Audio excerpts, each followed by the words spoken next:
Assalamualaikum warahmatullahi wabarakatuh. Apa kabar semuanya? Semoga selalu sehat dan tetap dalam lindungan Allah Subhanahu wa Ta'ala.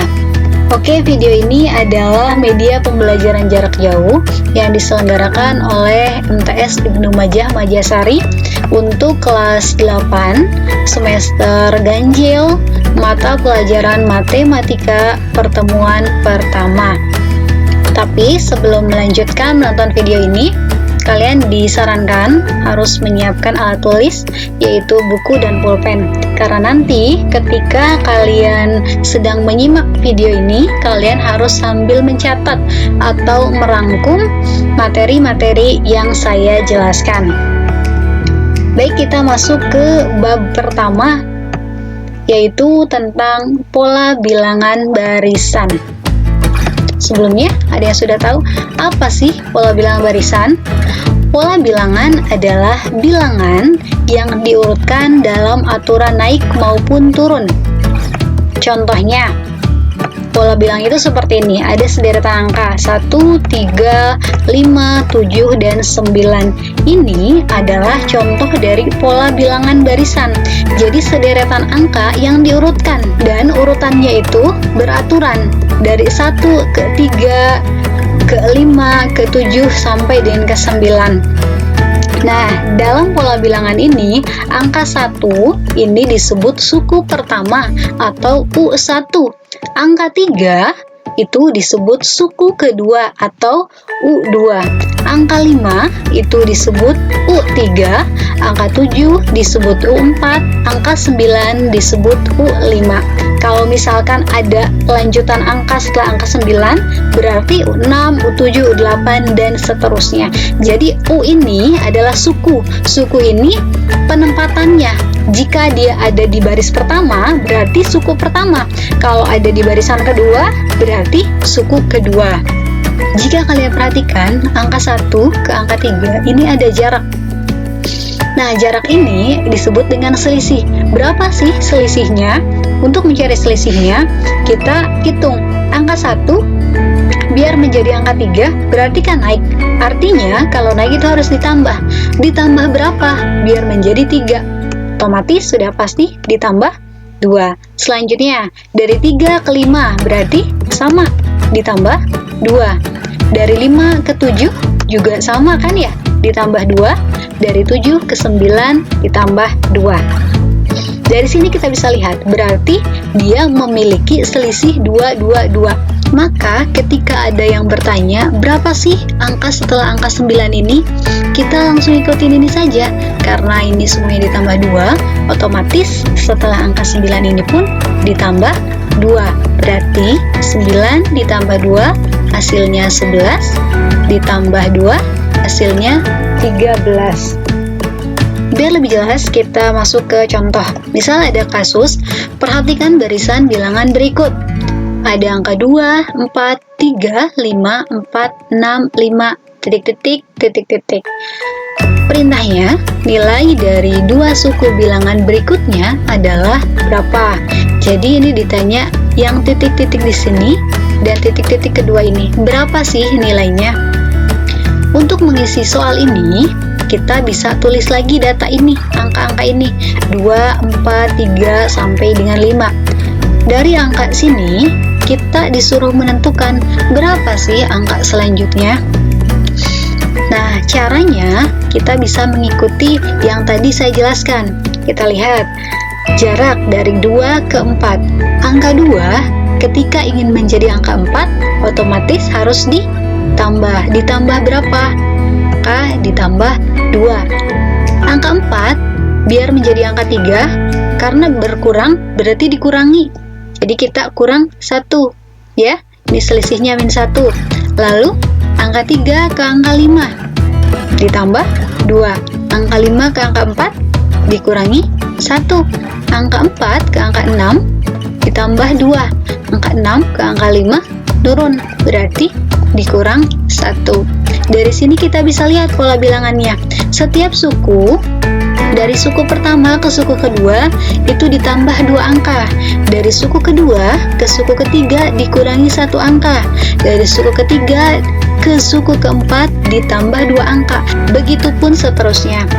Jadi pola bilangannya ditambah 2, min 1, plus 2, min 1, dan seterusnya. Nah, kalau ditanya berapa angka setelah angka 5 ini, kita tinggal ngikutin. Kan ini, plus 2, min 1, plus 2, min 1, plus 2, min 1. Otomatis, kalau mau mencari angka setelah ini, berarti plus 2. 5 plus 2 berapa? 7. Setelah itu adalah min 1. 7 min 1 tinggal 6. Jadi, nilai dari 2 suku bilangan berikutnya adalah 7 dan 6. Seperti itu ya, gampang kan? Oke, kita masuk ke pembahasan berikutnya, yaitu tentang macam-macam pola bilangan. Yang pertama, ada pola bilangan ganjil. Apa sih pola bilangan ganjil? Pola bilangan ganjil adalah pola bilangan yang terbentuk dari bilangan-bilangan ganjil. Sebelumnya, ada yang tahu apa itu bilangan ganjil? Bilangan ganjil adalah bilangan asli yang tidak habis dibagi 2. Contoh dari bilangan ganjil adalah 1, 3, 5, 7, dan 9. Ini adalah beberapa contoh angka yang merupakan bilangan ganjil. Kenapa ini disebut bilangan ganjil? Kita bisa buktikan. Misal kita ambil angka 5. Karena tadi katanya bilangan ganjil itu tidak habis dibagi 2. Coba angka 5 kita bagi 2. 5 dibagi 2. Kita misalkan punya apel 5. 1, 2, 3, 4, 5. Kelima apel ini mau kita bagikan ke 2 orang, si A dan si B. Otomatis si A kebagian 2, si B kebagian 2. Jadi ini tinggal sisa 1. Nah, itulah tadi kenapa angka 5 disebut dengan bilangan ganjil, karena ketika dibagi dengan 2, dia tidak akan habis, masih ada sisa 1. Jadi, ketika 5 dibagi 2, hasilnya 2 sisa 1. Makanya ini disebut dengan bilangan ganjil, karena memiliki sisa. Begitupun angka-angka yang lainnya. Bisa dimengerti ya? Oke, selanjutnya, gambar pola bilangan ganjil. Pola bilangan ganjil biasanya digambarkan seperti ini, kayak segitiga-segitiga gitu ya. Angkanya pun sesuai. Suku yang pertama angka 1, tadi bilangan ganjil kan angka 1 ya. Suku kedua angka 3, 5, 7, 9. Dan ini adalah bilangan-bilangan ganjil. Oke, selanjutnya, rumus pola bilangan ganjil. Pola bilangan ganjil dirumuskan dengan UN sama dengan 2N min 1. Dengan UN adalah suku ke N dan N adalah 1, 2, 3, dan seterusnya. Ini tuh misalnya, tentukan suku ke-5, berarti N-nya angka 5. Sukunya suku ke-5, gitu ya. Biar lebih jelas, kita masuk ke contoh soal. Berapakah pola bilangan ganjil ke-15? Untuk menjawab soal ini, pertama kita harus ingat, tadi rumusnya adalah UN sama dengan 2N min 1.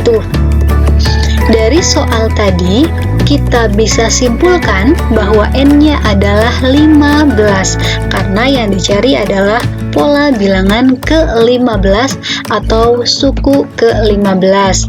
Selanjutnya, kita tinggal ubah rumus ini, N-nya dengan angka 15. Jadi, U15 sama dengan 2 kali 15 dikurangi 1. Kenapa ini dikali? Karena 2N artinya 2 dikali N, dan N-nya adalah 15, berarti 2 dikali 15. Setelah itu, tinggal kita hitung. 2 dikali 15 hasilnya 30, dikurangi 1 hasilnya 29. Jadi, nilai dari pola bilangan ganjil ke-15 adalah 29. Seperti itu ya. Gampang kan? Baik, selanjutnya pola bilangan yang kedua ada pola bilangan genap, lalu ada pola bilangan persegi, yang keempat pola bilangan persegi panjang, kelima pola bilangan segitiga, yang terakhir atau keenam pola bilangan Fibonacci. Namun dari pola bilangan yang kedua sampai keenam tidak akan saya sampaikan di pertemuan yang pertama ini karena videonya sudah terlalu panjang. Jadi akan saya jelaskan di pertemuan selanjutnya. Baik, mungkin itu saja yang dapat saya sampaikan. Terima kasih. Namun sebelum ditutup, silakan kalian akses link bit.ly/quiz1_mtkp_i karena di sana ada kuis atau soal-soal yang telah saya sediakan untuk kalian kerjakan. Oke, mungkin itu saja dari saya. Terima kasih. Assalamualaikum warahmatullahi wabarakatuh.